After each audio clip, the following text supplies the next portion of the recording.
Hey gang, today I'm going to take you on a tour of my studio. Let's go.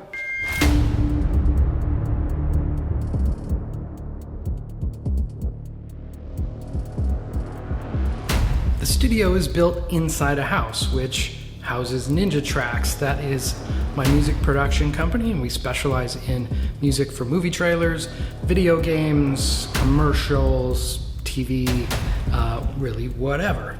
So I am lucky enough to have an awesome studio for that, and I get to throw in some guitar stuff every now and again.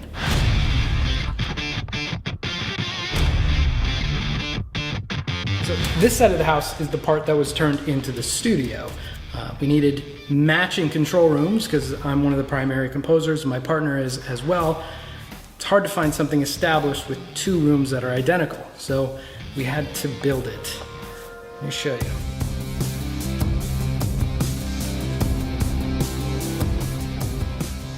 In the hallway is my amp overflow, essentially. Sometimes there's a Soldano in the hallway, sometimes there's a Friedman, Fryettes, vintage Fenders. You never know. That is just weird. Yeah, turn in the corner here. That to the right is a guitar viol. It is kind of like a cello tuned like a guitar with 6 strings, so it's playable. And it's really haunting sounding, kind of cool.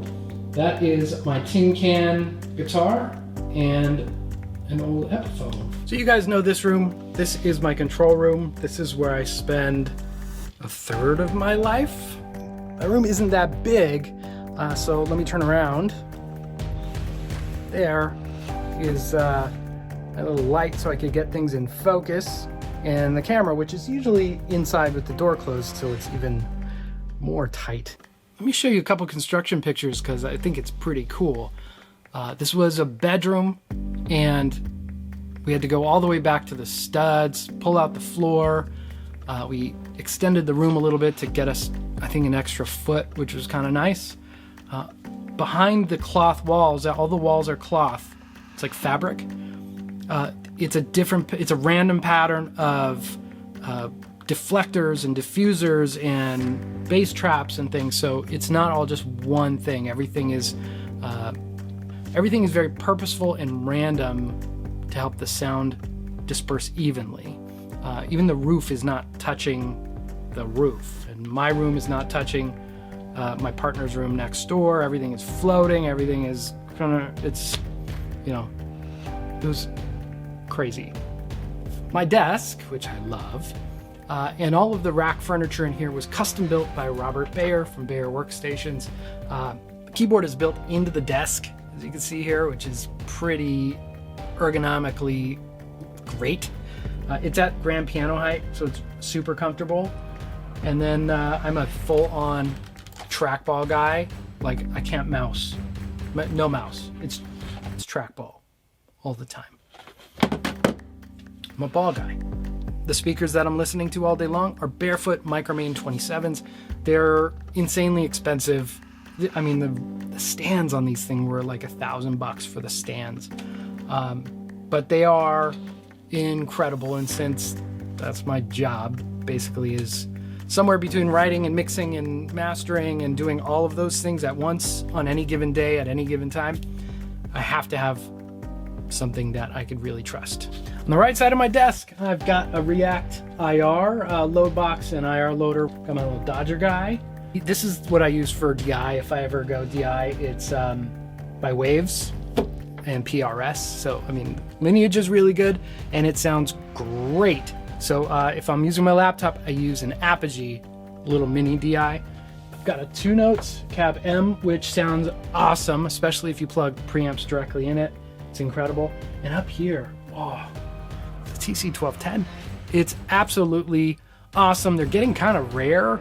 This is the left side of my desk where it houses the coffee, the remote controls, my picks. This is where I keep all my picks of different varieties, because you never know what you're going to need for a particular part. Here, I've got a Geddy Lee Sansamp for bass DI.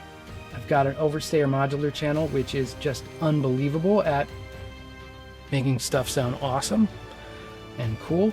Those are my boys, and this is what I call my amp hutch.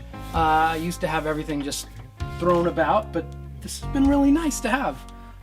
It fits 2 heads if you take off the feet and pull up the handle and remove the handle, so it's just a clean box, but it's very sturdy. Again, Robert Bayer Workstations.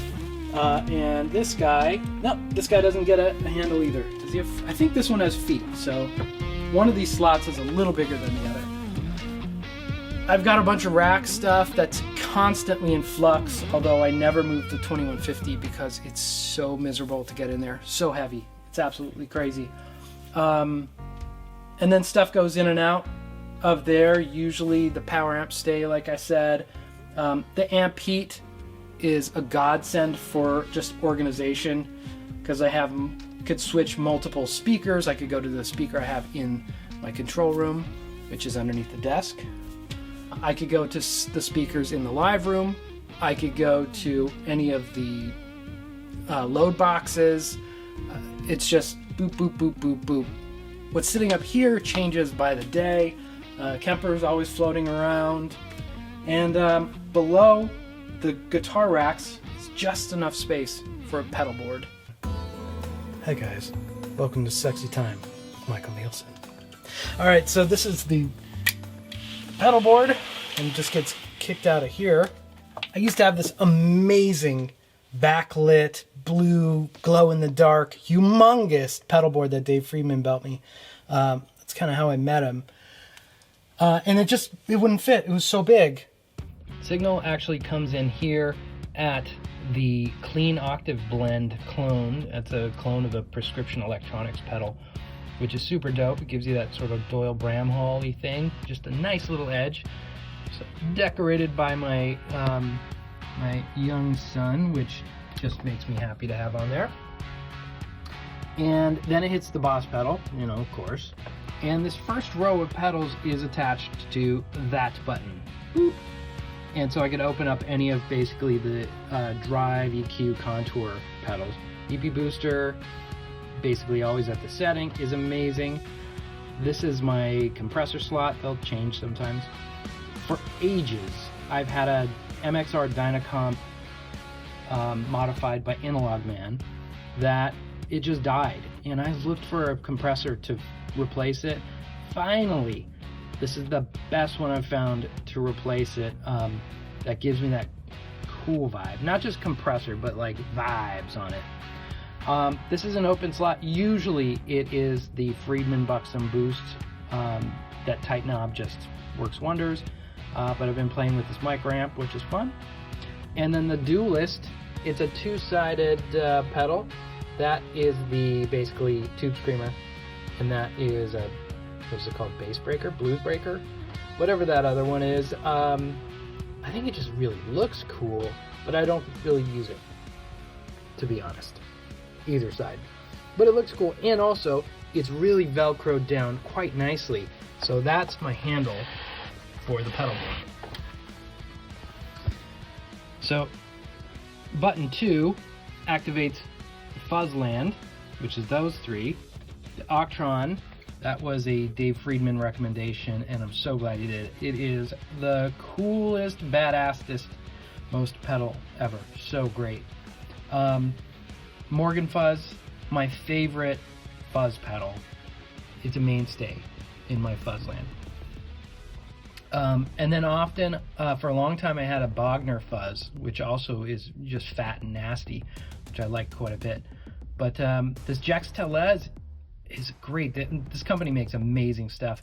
And this pedal does like a weird, actually doesn't sound weird. It sounds like your tone, just like if you had your amp on 10 going through a PA.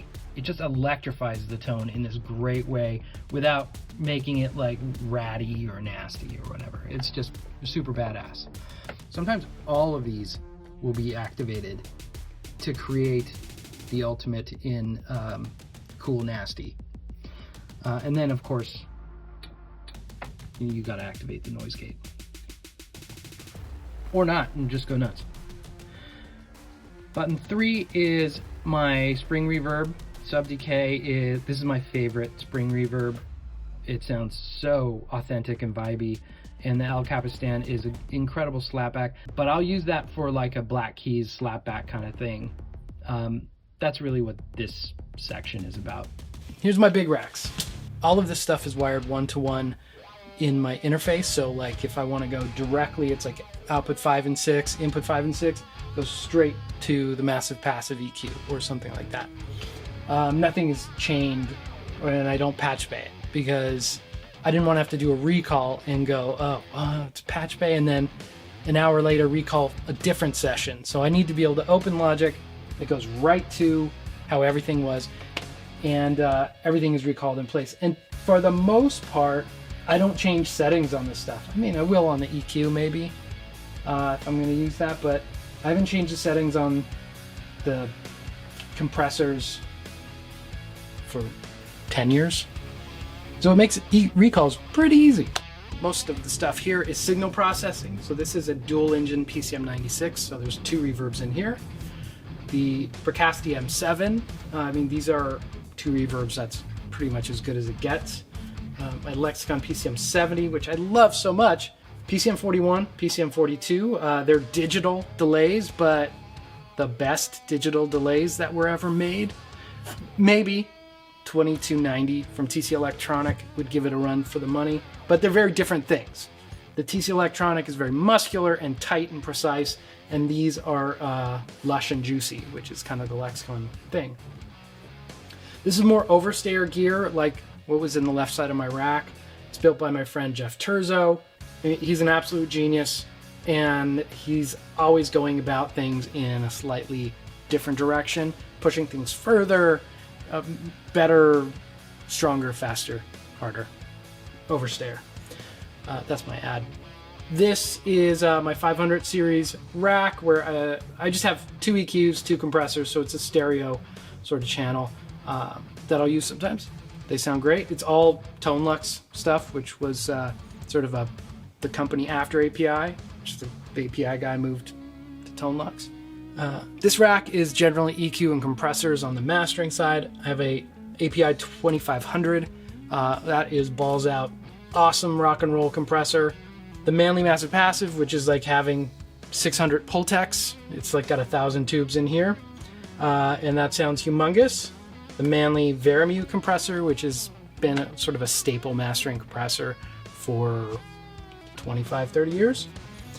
This is a Waves limiter. The Neve 33609J compressor. Again, this is another like rock and roll badass compressor. If you want something to go from like, yeah, that sounds cool, to like, oh, that sounds like rock, or just awesomeness, 33609. They're crazy expensive, but nothing does what that does. Nothing. Another overstayer unit down south there. I mean, really, I do a lot in the box with software. The stuff here is generally things that have not been able to be duplicated well.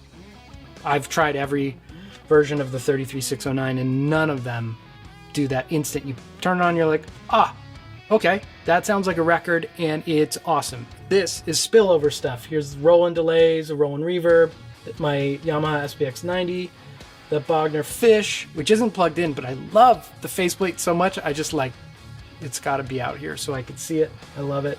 And then this is the brains for my speaker controller. This is the guitar chain. I'm using API 7600 modules, which is essentially one strip out of an API console. Mic pre, EQ, compressor. Each strip goes to a line on this one rack space mixer. So I could have like here to here, here to here, there to 3, there to 4, there to 5, and you can put any number of mics into one channel. Then just record one track instead of having 20 tracks. I'll show you my computer. This is the hallway to my computer. The computer's not in the room because it's noisy. Very noisy. Boosh. Come on in.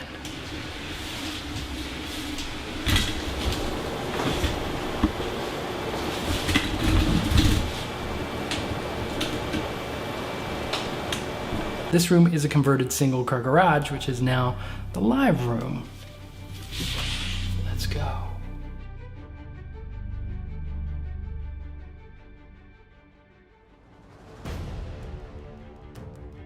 This is the live room. It's not very big, but it's really nice and dead. It's crazy lively out in the living room, which you may have heard in the opening of the video. So what we've done also is you could put mics on the drums and then put one mic out in the living room, and you've got like a John Bonham thing going, but total control of wet-dry balance. So that's kind of nice. For guitars, it would be nice if it was a little bigger, twice as big. Then the sound could really blossom. It really works well for 20 and 50 watt amps. 100 watt amps, when you start cranking, you can almost feel the room running out of space. This is my primary recording cab. There's tie lines that run underneath the house from my studio control room in here, and then mic lines back in there. So everything is really nice and patchable. This is a Marshall 412, a JCM 800 Marshall 412 with greenbacks and vintage 30s that Dave Friedman gave me to use, which is super cool. I have been using a Bogner 412, which sounded awesome. I used that for ages. This is only kind of a 2020 thing. And this delivers everything that I've been wanting the Bogner to do. I wanted it to sound more, I didn't realize it, but I wanted it to sound more Marshall-y. So this does that, shocker, right? I'm running this mic Dynamount, which is like a robot arm, so I can remotely change where that mic is, but it sounds good there, so it's now the robot part is a little useless. Spillover guitars here, some other cabs over here. This has become my storage corner, which sometimes I hope the other guys here don't notice, but it's boxes that have to go out, or if I'm going to sell something, it's nice to have a box. Here's the Bogner 412 tucked away, and then this rack of all the other rack stuff.